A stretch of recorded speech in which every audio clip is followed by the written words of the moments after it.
Hello everyone, my name is Rexy, and welcome to the next leg of the Pokémon Maralocke, covering the Hoenn region in Generation 3.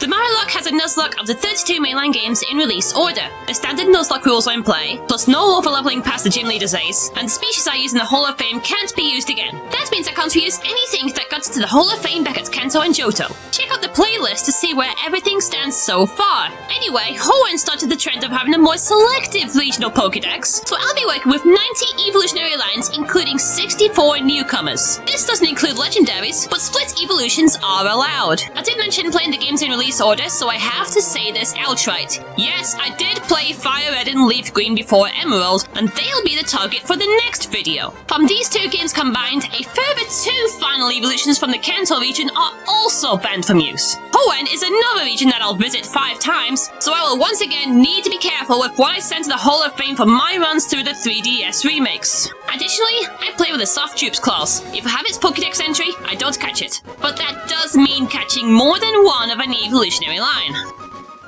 Our subjects today are Pokémon Ruby, Sapphire, and Emerald. These are commonly seen as a starting point for any Nuzlocker, thanks to the introduction of stat-skewing natures and abilities that add more strategy into the mix. Some trainers also do double battles, which further allow you to think on your feet. And a lot of things from Generation 2, like the type matchups and held item use, also got carried over, but the day-night cycle is gone. So all that the in-game clock can do is tell me when I should go inside a specific cave that likes to flood itself. Everyone rode in the back of a van without a seatbelt on, then proceeded to run away from their new home in Littleroot Town, only to see Professor Birch getting chased around by some small ball of fluff on nearby Route 101. He wanted someone to get a Pokeball out to fight, and so I did. All 3 games also had a different starter, in turn choosing Torchic, Trico, and Mudkip, and they savagely tore the chaser apart. As thanks, he let us keep the Pokemon we just chose, which were named Xiaoyu, Crash, and Vega. And before anyone asks, for my Emerald name theme, I'm also pulling names of trainers that could appear at the Champion Tournament as well. If you're unfamiliar with the name, you probably never saw them. He also encouraged me to get to know his son Brendan during a Pokemon battle. Having heard about what I'm capable of, he then decided to give me a Pokédex to help with his research, while Brendan gave me some spare Pokeballs. I couldn't care less about Birch's research. I was in Hoenn to make new friends, especially since I still didn't trust my own mother. Oh, running shoes? I could trip over every encounter I meet? This is the best day ever! Route 103 was where Ruby and Sapphire got a Zigzagoon, naming them Panda and Pura. But these will not fight at all thanks to their pickup ability, and so their task is to gather random junk off the floor. Emerald met Marnie the Poochyena, who did go on to fight. Nearby Route 102 was where Ruby also met a Poochyena, which got named Paul, and Silver and Emerald took at a Wurmple, each naming them Isabel and Ikla. Could have had a Seedot or Lotad from here, but I guess the games didn't want to do that. I guess they're better than the wimpy Ralts that the green-haired nerd Wally met before his move to Verdant Turf, right? Anyway, we moved along to Route 104, where everyone got a different encounter. Jack the Wurmple, Tiny the Tailo, and Kent the Wingull. It should be noted that in nearby Petalburg Woods, both possible cocoon evolutions for Wurmple are also there, so I spent some time around the local area training up the Wurmple trio. In time, they reached level 7. Jack became a Cascoon, while the other 2 evolved into a Silcoon. Petalburg Woods also had some different encounters, with Julie the Slackoff, Amy the Shroomish, and you the Tailo, so no opposite cocoon for anyone. A random troublemaker with a Poochyena tried to stop us, but let's face it, it's a level 9 Poochyena. It's not a threat at all. At the northern side of the forest was Rustboro City, where the first Pokemon gym awaited us, Roxanne and her rock types. Everyone did briefly take a detour to Route 116, and were lucky to all get an Incada, which got named Michelle, Ripperoo, and Opal. Then there's the Whismur habitat in Rust Earth Tunnel, and everyone left with June, Embryo, and Hop. Additionally, the cocoon Pokemon we got earlier became 2 Beautyfly and a Dustox. So we got some well-landed teams for Roxanne, is what I should be saying if Ruby didn't end up with this. No grass types, no water types, a normal type that can only attack every other turn, and the only Pokemon that can attack for at least effective stab are either sturdy as moldy bread or have the attack power of a paper ball. Ruby had to be creative with the battle plan here.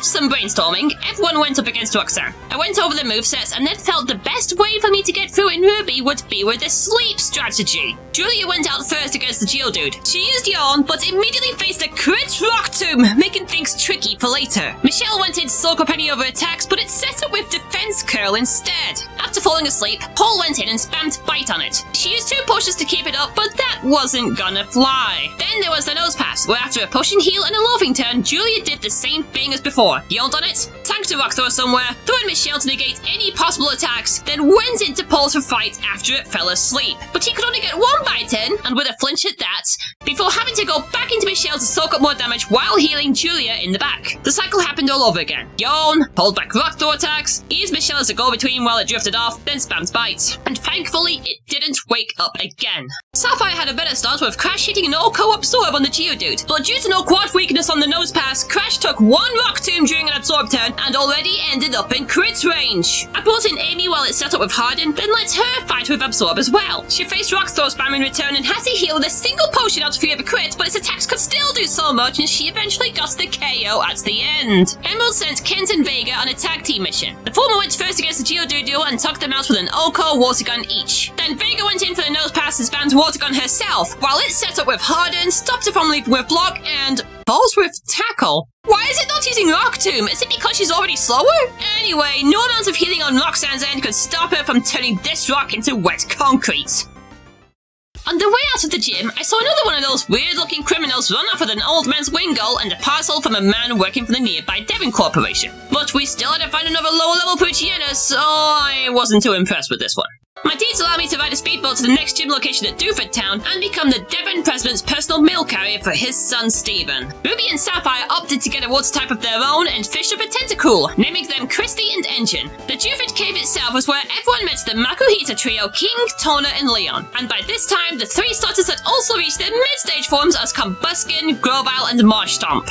After the letter delivery, I then stopped by at Slateport to deliver the parcel I rescued to some Captain Stone guy. I also bumped into a Mare Team Magma and Aqua invasion at the Oceanic Museum, then finally went to Route 110 for our last encounter before the gym fight. The squads took on Lorvie Oddish, Megami the Electrike, and Alistair the Gulpin. Before the next gym leader battle, Julia also evolved into a Vigoroth for Ruby, and Marnie became a Mightyena for Emerald. But we didn't need either of them for Broly's macho moving fighting types. Ruby sent out Jack to spam Confusion on both his Machop and Makuhita, even confusing the former and letting it knock itself out. We weren't in any danger at all, as all that the matchup could do was Karate Chop, all that the Makuhita could do was knock off, and no potion buffs were gonna fly at all. Tiny got sent out for Sapphire and used a Wing Attack 2H KO on both opponents, holding back a seismic toss from the Machop and seeing Makuhita set up with Bulk Up to no avail. You also spammed Wing Attack on the Machop and Meditite. The former set up with Bulk Up and got a potion heal, but the second hit got a crit, and Meditite was a foregone conclusion. Makuhita could only fight with fighting type moves, so it made sense for Kent to wall everything it could throw at us. It also only tried to set up with Bulk Up, and it did that twice, but that yellow punching bag never took advantage of it and fell to 3 wing attacks. No damage! By the time we met Brendan again on Route 110, MBO and Hop had both evolved into a Loudred, but we still didn't need him to get past him. Mobile City was our next stop, where we saw Wally try to convince his uncle to fight the gym leader. But to no one's surprise, we curb stomped him in battle. And Michelle even evolved into a Ninjask, leaving behind a Shedinja that got named Devil. It got dropped off at the daycare on nearby Route 117, while Emerald lets Alistair hang around there for the same reason. You can probably see where this is going. The gangs continue to fight traders across the central part of the map, including grabbing the Macho Burst after defeating the Wind Straits on Route 111. Ruby thought the moveset for the Grandma's Meditite was for standard level ups and forgot it had high jump kick, which would flat out destroy Julia. But it missed, and it took itself out from crashing into a wall or something. While battling the trainers, Lo evolved into a Gloom, Amy became a Breloom, Leon reached his next form as a Hirayama, and the Taylor duo turned into a pair of Swallow, all in time for fighting Watson's electric-type army. The teams had at least one resist, but his Magneton begun the trend of illegal evolutions for this region's gym leaders. 2 badges after Johto's equivalent, but it's still there and maddening. Ruby had Xiao Yu out front, but she immediately got confused with Supersonic and couldn't get an attack off at all, punching herself twice and taking a Sonic Boom. Lo stepped in to absorb a Thunder Shock and Thunder Wave while healing her, and despite also getting confused with Supersonic, he was able to break through and land a Sleep Powder. Xiao Yu went back in, but it woke up and paralyzed her. Thankfully for us, Ember got the burn, and 2 turns of burn damage added on top of a second Ember brought it down. Julia's Scratch would have also been an easy 3 shots on the Voltorb had its Spark Attack not paralyzed her, so she got left vulnerable to a high roll crit. I brought in Jack, who didn't attack at all and tanked a self-destruct like a pro. And then there was the illegal Magneton. Xiao Yu's Ember could barely do more than a third HP, and Shockwave did awful damage, so we needed an extra hand. Lo went in, held back a Sonic Boom and Shockwave while putting it to sleep, then brought in Xiao Yu to fight again. But after healing her with a potion use, it woke up and hit another nasty Shockwave. This cycle happened twice in a row, even with all the healing in the back on the second go-around. But on its second awakening, I faced another predicament. Lo was at 20 HP and would die to a Sonic Boom no matter what. With regrets, I swapped in Jack while Watson ran a potion heal, healed Lo in the back, and so Jack go down. Thanks for everything, soldier. With that, Lo was able to get in, hold back paralysis, put it to sleep for the 3rd time, and only then did it sleep long enough for Xiao Yu to take it out with 2 more Ember attacks. Sapphire had a simpler time thanks to Amy. Mach Punch was a straight Oko on the Magnemite, and Veo and Crash both got paralyzed from the Voltorb Spark while trying to fight it, letting Amy combine her Mach Punch with the former's Pound, and that same move ran a 2-shot on the Magneton, all while walling Shockwave.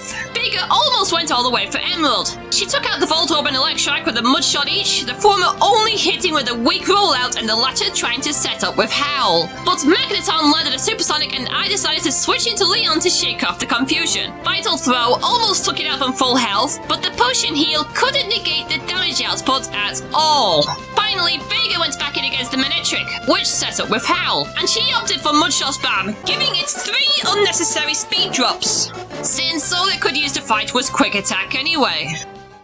In the battle's aftermath, Ruby buried Jack and brought Paul onto the team, also evolving him into a mighty Enna before moving on. Bug Smash could now get used outside of battle, granting access to more encounters and trainers along the way to Fall Arbor Town. Route 112 was where everyone got a new mole, naming them Eddie, Dingodile, and Kabu. And just before going into Fiery Path, the training clear-out was going well, until Sapphire completely forgot which level Geodude learns Magnitude. Sigh.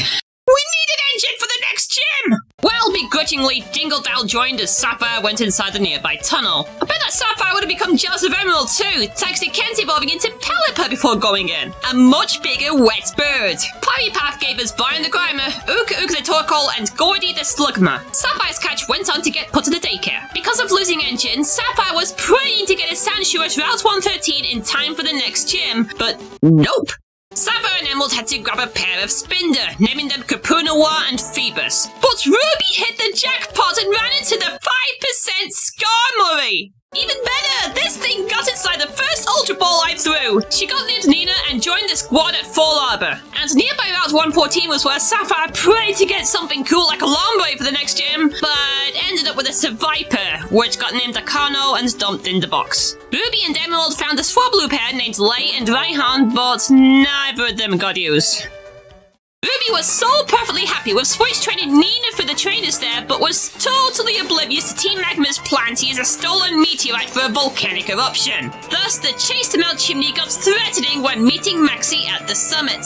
Meanwhile, Sapphire witnessed another evolution on the way, with their little cheerleader Megamate becoming a more precious Manectric. There's nothing like a little hard work.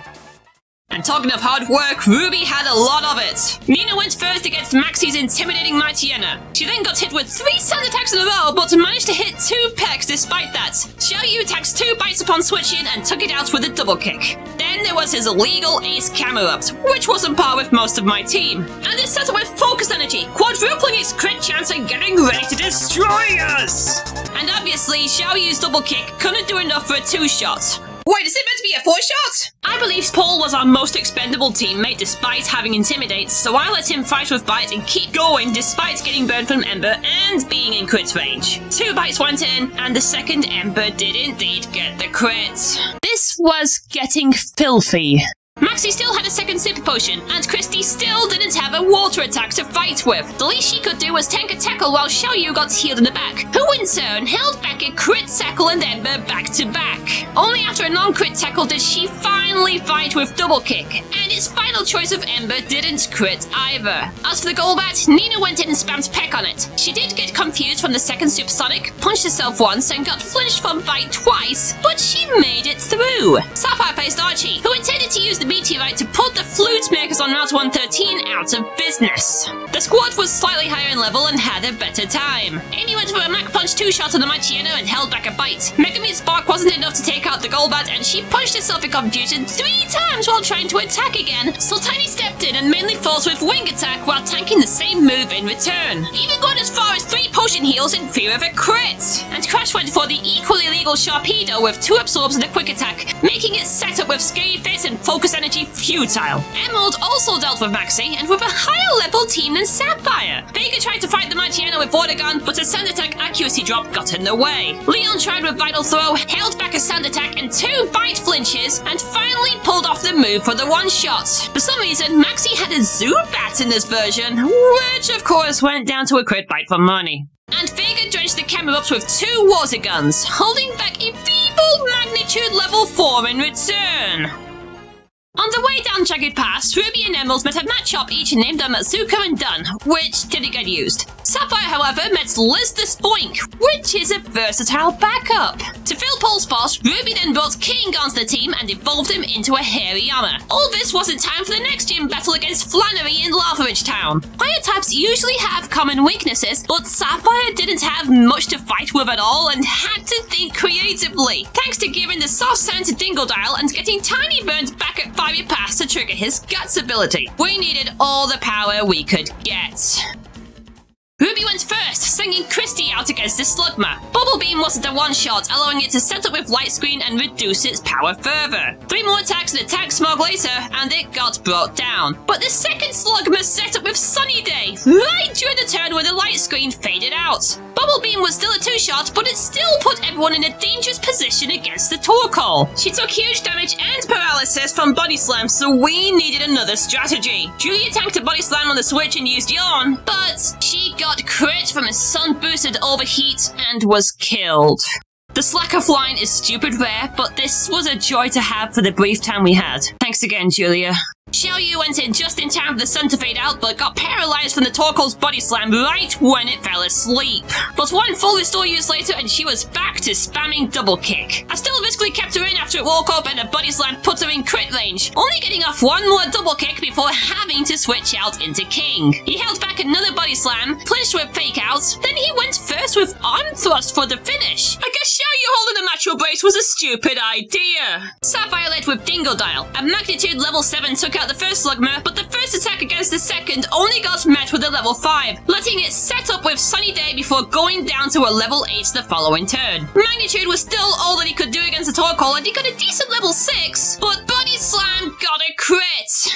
Our plan B was Megami. She dropped a Kamikaze Paralysis with Thunder Wave and started to go at it with Spark, but then she got killed from another sun-boosted crit overheat. Not good in the slightest. I then brought in Tiny, who went first with Wing Attack and got in a Guts-boosted crit. The hits that mattered for our survival past this gym. In Emerald, Kids took out her Numal right away with a single water gun. He landed 2 of them on the Slugma, which also poisoned him with Smog. Vega dispatched the illegal Camerups with a water gun and Mud Shot, but of course it was bulky enough to set up with Sunny Day before going down. She then went on to hit the Torkoal with Mud Shot spam, holding back a crit Body Slam and 2 sun-boosted non-crit overheat attacks, healing out of safety when needed. But she could still only do so much when I ran out of decent potion stocks, so I swapped over to Kent out of desperation. It did hit that horrible status move that was Attract, but despite this, he was able to break out of Infatuation and deal the second of 2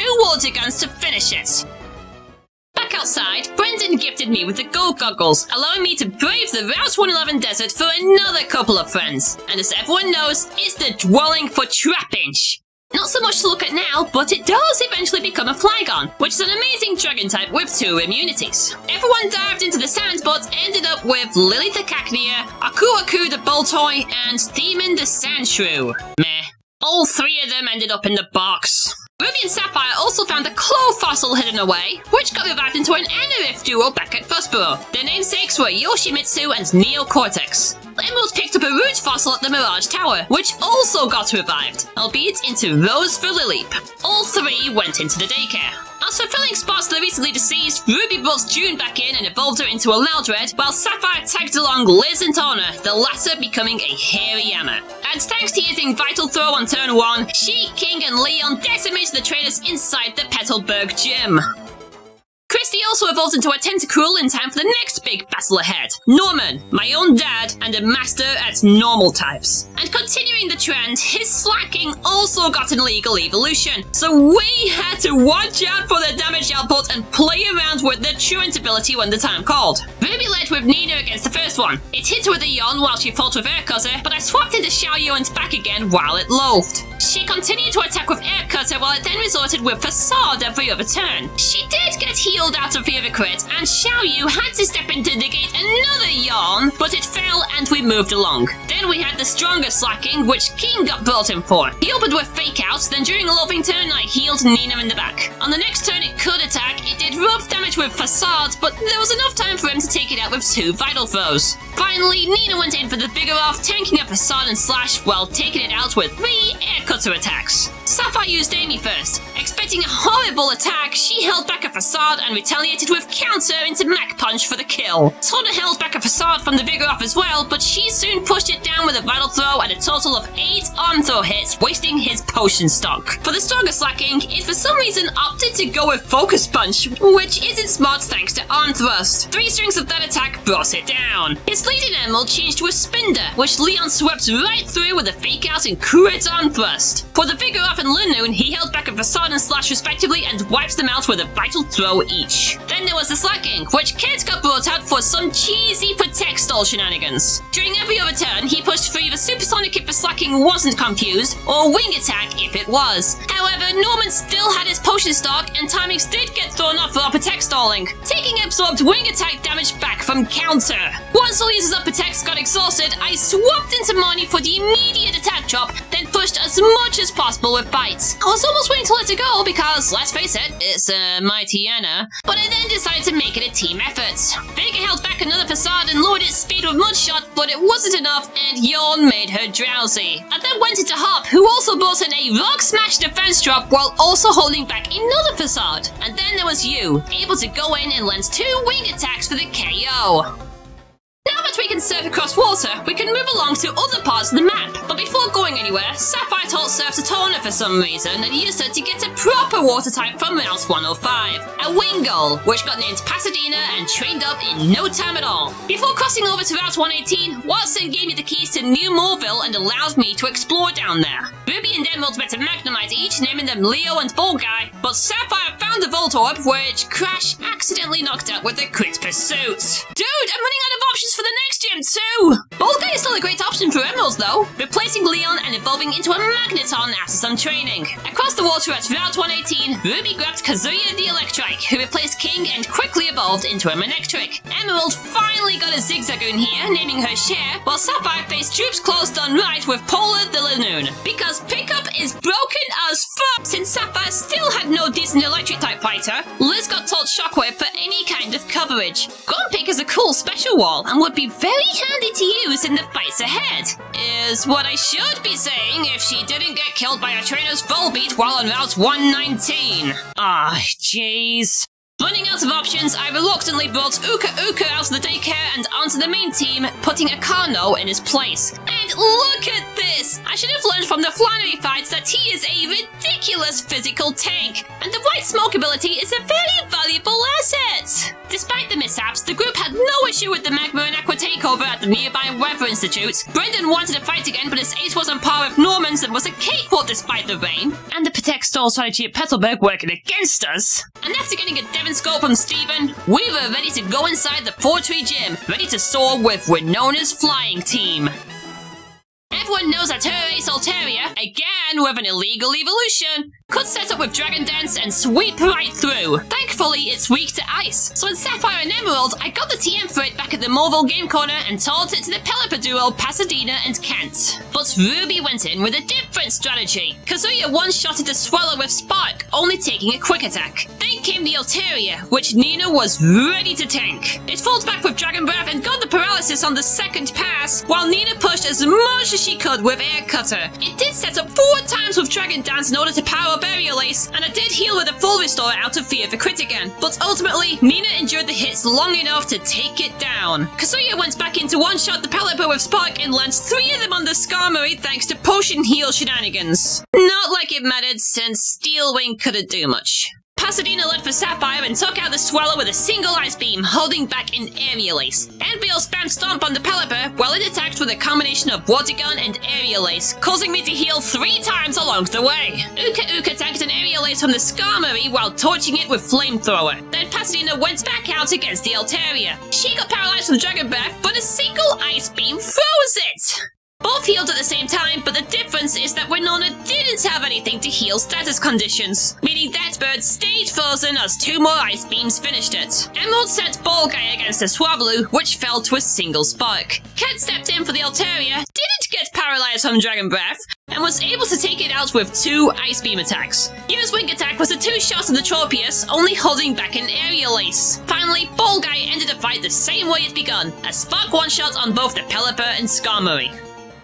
Further east, I saw more of the Magma and Aqua Grunts head towards Mount Pyre, where a pair of orbs got looked after to keep a couple of legendary Pokémon in check. By the time I reached the summit, Magma took the blue orb and Aqua took the red one before I could do anything. What kind of color blindness is this? Around this time, the starters all reached their final forms as Blaziken, Sceptile, and Swampert, so there was no stopping them at this point. Ruby and Sapphire chased after them at their hideout at Lily Cove City, but Emerald also rushed for Magma's unique hideout back at Jagged Pass, where Maxie awakened the ground legendary Groudon and still didn't stand a chance to Raging Water despite being a level above us. Only then was Emerald able to reach Team Aqua's hideout in Lily Cove, hoping to prevent them from awakening the water legendary Kyogre as well. Everyone also tried for an Electrode encounter near the Master Ball, where Sapphire was able to catch a named Nitro, but never use. While Ball Guy survived it going bang for Emerald, and Law faced the impact while trying to use Stun Spore, and got killed for it. Well, I guess I'm not getting a Blossom in this run. So that meant Yoshimitsu tagged along in his place. But even if Law didn't die, the stolen submarine would coincidentally leave as soon as I get near it, prompting a goose chase across the sea. To the far east was Moss Deep City, with a Psychic-type gym hosted by double battle trainers Tate and Liza. The gangs trained up to fight them, with Yoshimitsu becoming an Armaldo, and the Loudred trio evolving into an Explode. In Ruby and Sapphire, they only had 2 Pokemon to fight with, but given their dual typing with Rock, it can be seen as Rust Budge in Part 2. Christy and Kazuya went in against the Solrock and Lunatone. She went for Surf while he pushed for a bite on the Lunatone. Neither of them got knocked out as they set up with Sunny Day and Calm Mind. That softened the impact of Kazuya's second bite on Moletta, as well as Christy's second Surf on both. But the Lunatone still fell anyway. That gave time for Solrock to push for a sun-boosted flamethrower that brought half of his health down. On turn 3, I tagged in Yoshimitsu out of safety, but that was for no reason as the Solrock got met with one more Surf. For Sapphire, Crash took out the Solrock with an Orco Leaf Blade on turn 1. Pasadena's Surf wasn't enough to take out the Lunatone, which fired back a horrible Psychic that would crit kill if able to. Not like I was worried on turn 2, since Crash was able to react with another Leaf Blade for the finish. In Emerald, they instead started with Xatu and Claydol and had their signature floating rocks in the back. Kent had made a push for Ice Beam and Surf respectively on both opponents, but the Xatu set up with Calm Mind and prompted our birds to focus on the Earthquake spamming Claydol instead, which fell handily. Across 2 turns, Big attacks 2 Earthquakes and a +1 Psychic on 3 HP remaining and had to get brought out.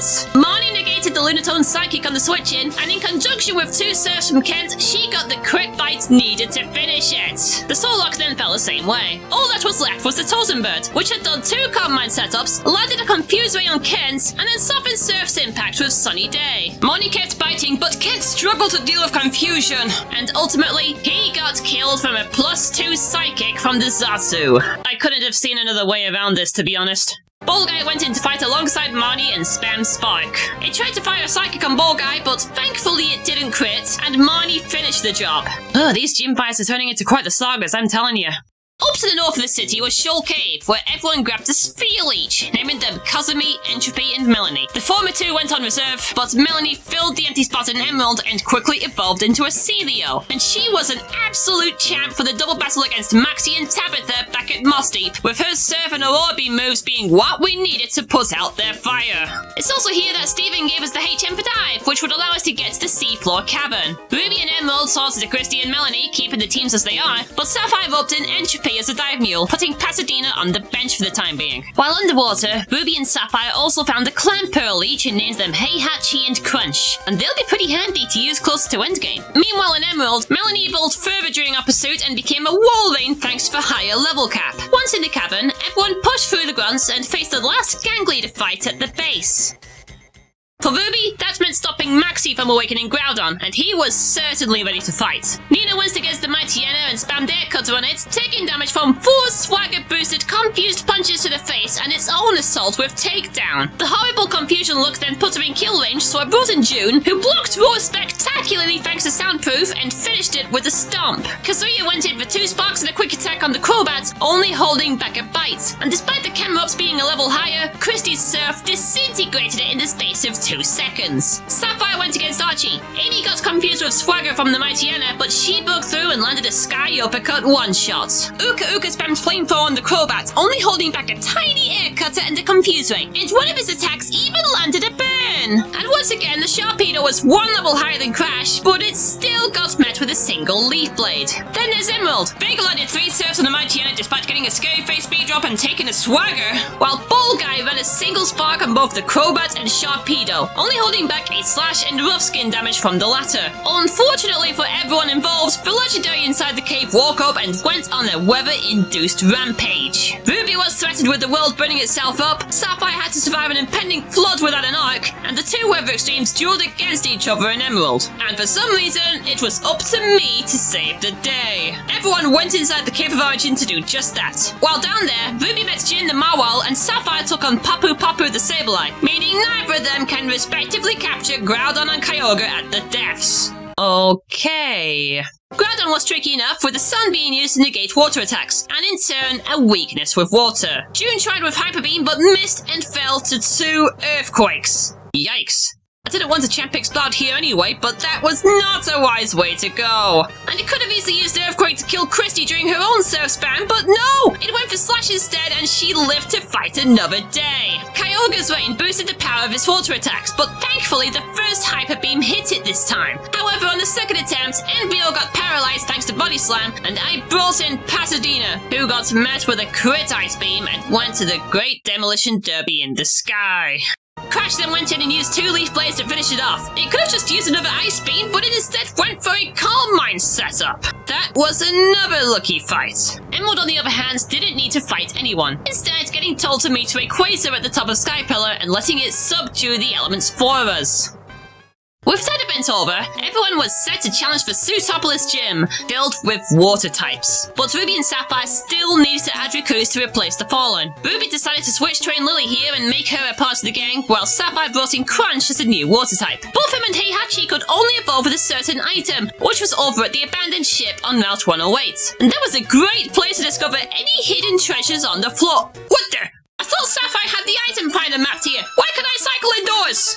Either way, Ruby and Sapphire found the scanner and traded it respectively for the Deep Sea Scale and Deep Sea Tooth. With these, Heihachi and Crunch got traded and evolved into Gorbis and Huntail, but only Crunch went straight onto the battlefield for now. The gangs all plowed through the gym trainers and got geared up for the leader battle, though Ruby made a poor decision against the trainers Azumarill, which was already moving along with rollouts. I thought rock types resist each other for some reason, and I didn't want to risk Nina missing an air cutter and getting killed, so I brought in Yoshimitsu to tank it, and by tank, I mean get smashed into complete oblivion. I honestly didn't know what I was thinking. I'm usually okay with tight matchups. I only have myself to blame.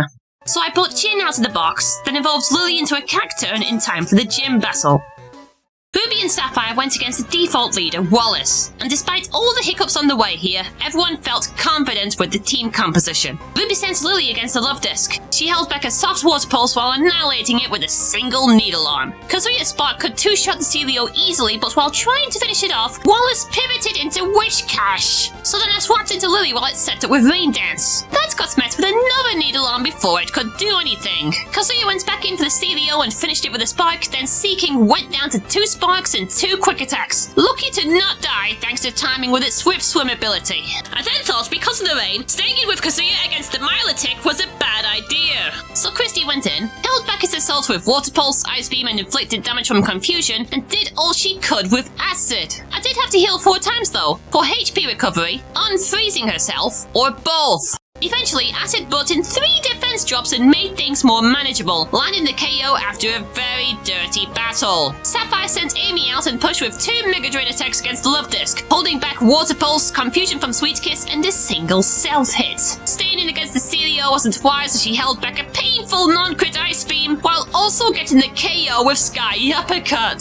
Crash's Leaf Blade was a 2-shot against the Maralocke, while also holding back a brutal non-crit Ice Beam. Then Amy went for a Mega Drain health recovery against the Witch Cache while it set off with Amnesia and Rain Dance, then changed strategy to fighting with Sky Uppercut and Mach Punch when back up to full health. And a Sky Uppercut and Mach Punch combo was also needed to defeat the Seeking, holding back a Water Pulse which also confused her. Emerald instead faced his mentor, Hoenn, who swapped out 2 members from the past lineup to try and catch us off guard. But he still opened with Love Disc, and I sent out Ball Guy, who could sadly never fall in love at all. It tried to confuse with Sweet Kiss, but we got the dodge and the Spark Oko. Bigger spam Surf in the Wish Cache while tanking an Earthquake, and his setup with Rain Dance wasn't a smart idea at all. Ball Guy's Spark then ran a 1-shot on both the Celio and Crawdons, then took down the Kingdra with spamming the same move, holding back a Water Pulse along the way. Despite +2 evasion from Double Team, Spark connected every single time and paralyzed twice, eventually giving us the W.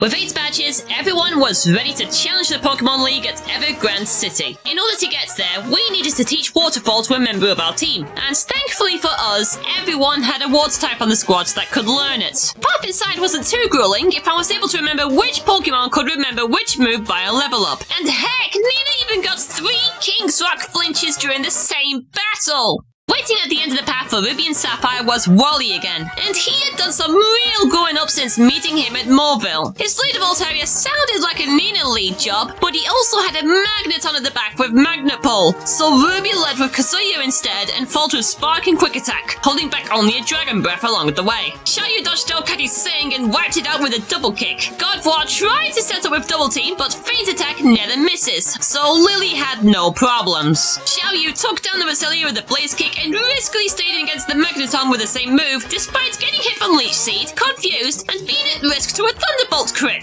That horrible play could have gone wrong, but I sure was glad it didn't. Sapphire had taught Ice Beam to Crunch, so it got the Oko while going with Safeguard. Uka dodged a Supersonic from the Magneton and scolded it with a single Flamethrower. Amy got hit with a Charm Attack Drop and got put to sleep with Sing, all while failing to land a Sky Uppercut, so Uka went back in, tanked a Feint Attack, and pushed through with 2 Flamethrowers. Crunch ran 3 crunches on the Godvoir despite the Double Team setup. Then Tiny went in against the Roselia and the Godvoir's Future Sight failed? I need an explanation as to why that happened. Not like it mattered since Wing Attack bashed it spectacularly. We don't talk about Wally for Emerald since he was very early on and the party had an answer to everything. The Godvoir did set up with 4 Double Teams, but that's what he used Aerial Ace was for. What we do talk about, however, is this double battle that I didn't fully heal for and should have taken them out one by one.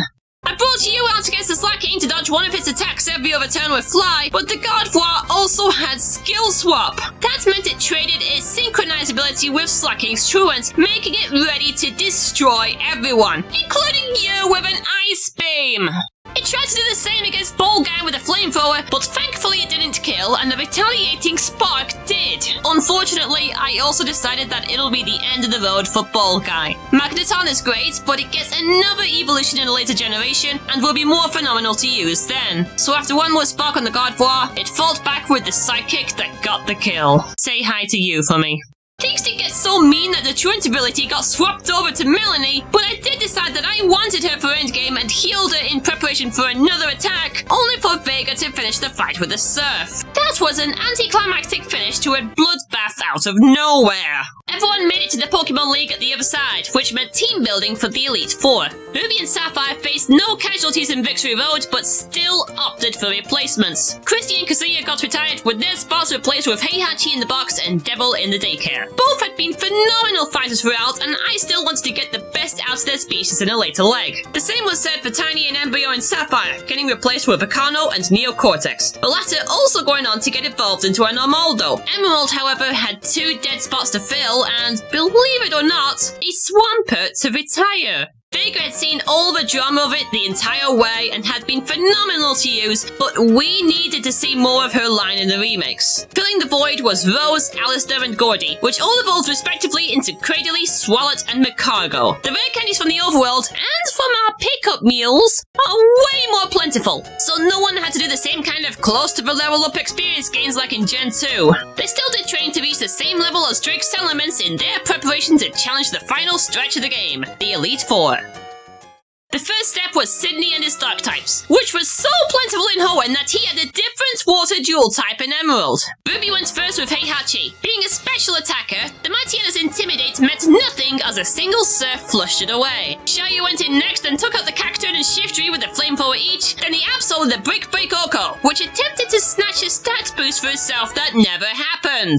Only Lily took damage against the Sharpedo, but that was due to its rough skin ability while going in with a needle arm one-shot. And that was despite getting confused from Swagger too. Sapphire led with Crunch for the same reason and nailed a crit C and sense boosted Surf Oko on the Mightyana. Uka Uka also nailed one-shots using Flamethrower on Cacturn and Shiftry despite taking a fake out from the latter. Amy couldn't get a Sky Uppercut off thanks to Sharpedo Swagger, so Crash tanked a slash and took it out with a single Leaf Blade, also taking damage from its rough skin. And Crunch ran 2 Surfs on the Absol while it still tried and failed to do something with Snatch. Emerald also gave the Mightyana a Surf one-shot and the Cacturn and Shiftry a pair of Flamethrower Okos thanks to Melanie and Gordy. Moni fought the Absol as much as she could with Return. Wanted to negate a possible potion heal, she tried to chip with her Flying type hidden power, which backfired, got a crit, and caused a potion heal anyway. Teemo Return still took it out though, only getting met with a Rock Slide at +1 attack. In Emerald, Sydney had a Crawdaunt instead of a Sharpedo, trading Rough Skin for Hypercutter, meaning all Sword Stand's attack boosts can't get negated. But it didn't use them thanks to a Shockwave 2-shot from Alistair. Phoebe's Ghost types were next, but Hoenn continued the trend of having fewer evolution lines than there are E4 slots. They're frail against Dark-type moves, which is why I decided to let Crunch hold the black glasses for this one. Meanwhile for Emerald, Hop took Gordy's Charcoal while he ended up with the Hardstone.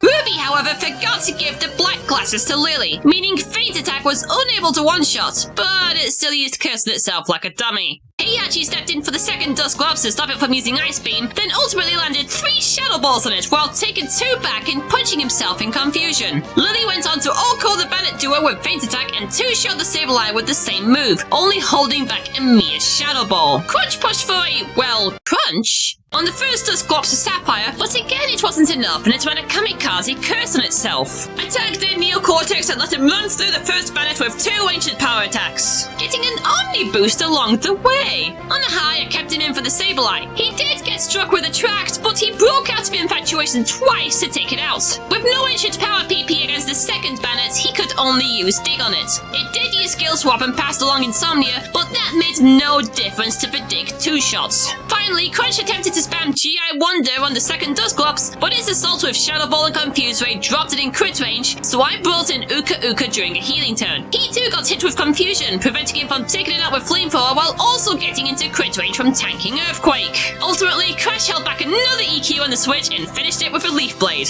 Emerald's Lead of Hop failed to even do half damage with Flamethrower on the first Dusclops, meaning it was able to execute Curse and live. Alistair went in on a potion heal turn, then fought with a Shadow Ball 2-HKO while holding back Shadow Punch and getting stalled from Protect. Money then went in and got the Oko Crunch on the first Bandit, but got a low roll on the second, leaving it with a tiny pixel of red HP. After tanking a Shadow Ball, she went for one more crunch to take it out.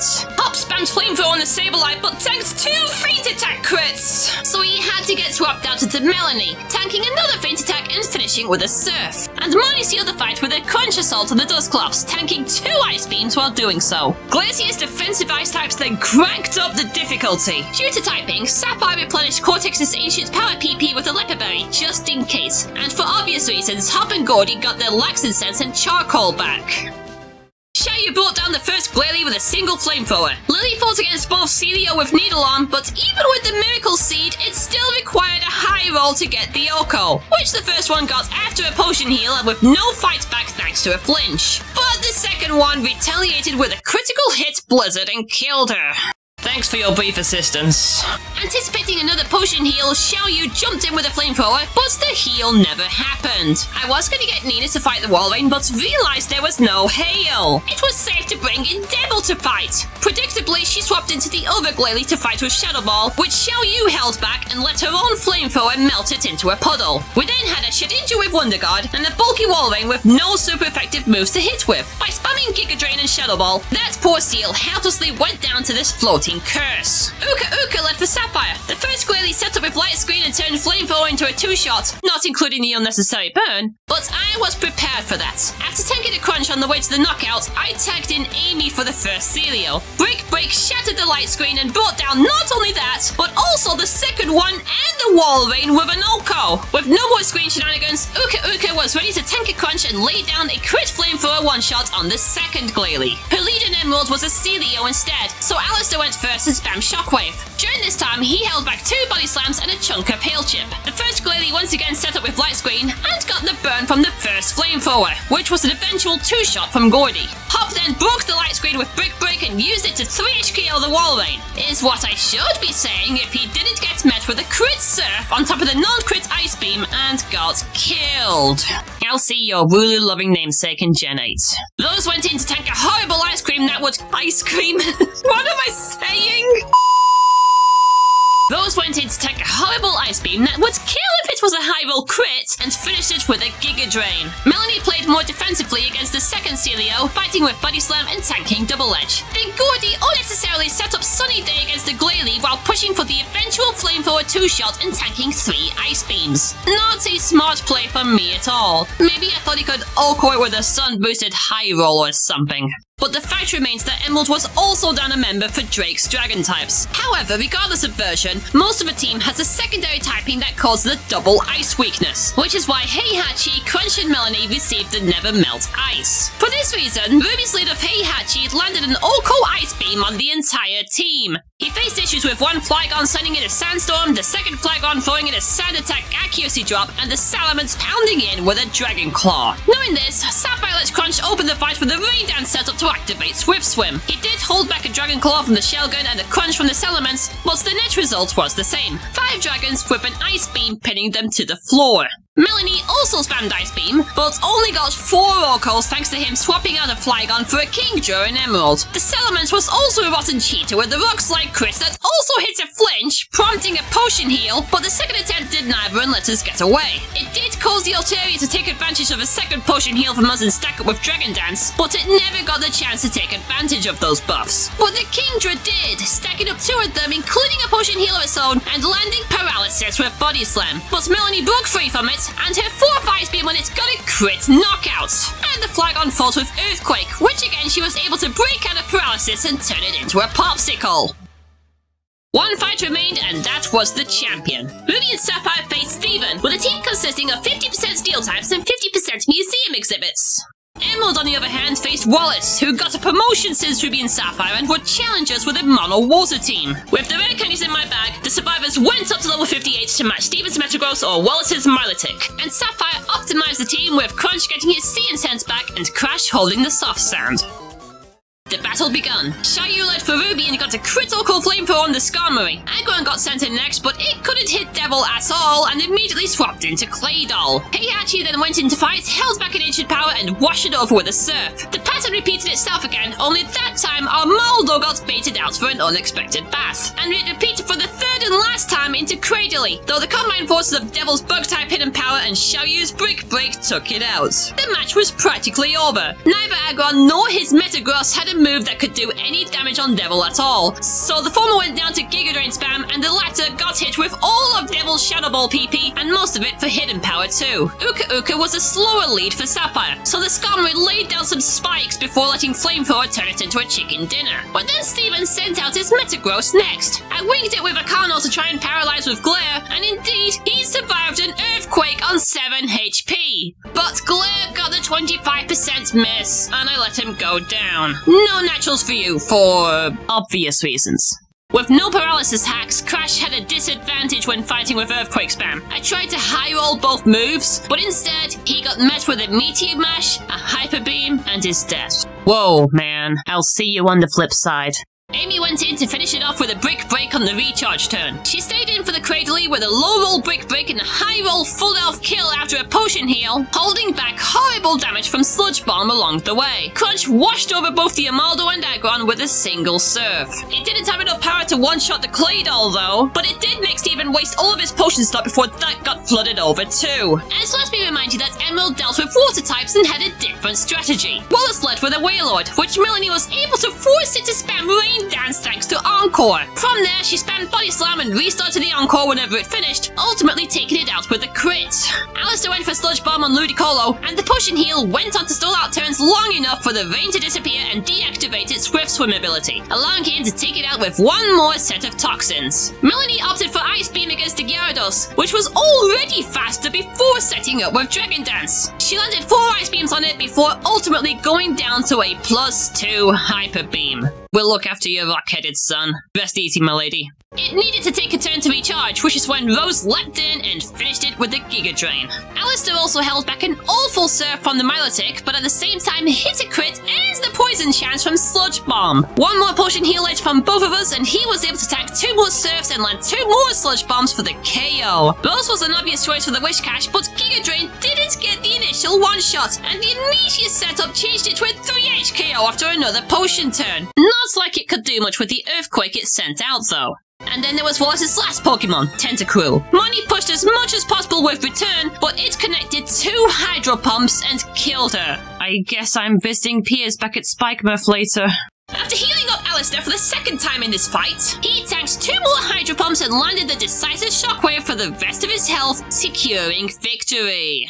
And just like that, Nuzlocke got completed across Ruby, Sapphire, and Emerald. Ruby once again had a full team survive through endgame, but poor Nina never got an attack in despite being a crucial team member for the midsection. Even those that brought in as champ fodder showed their colours, well, most of them, and will allow other lines to show what they're capable of in later games. As I mentioned at the start of the video, Emerald was leg 11 in total. I'll catch you in the next installment where I take a step back a bit and go for Fire Red and Leaf Green, so subscribe to see the next video as it goes live. For now, Rexy out. Thanks for watching, and don't bring a bicycle inside your own house.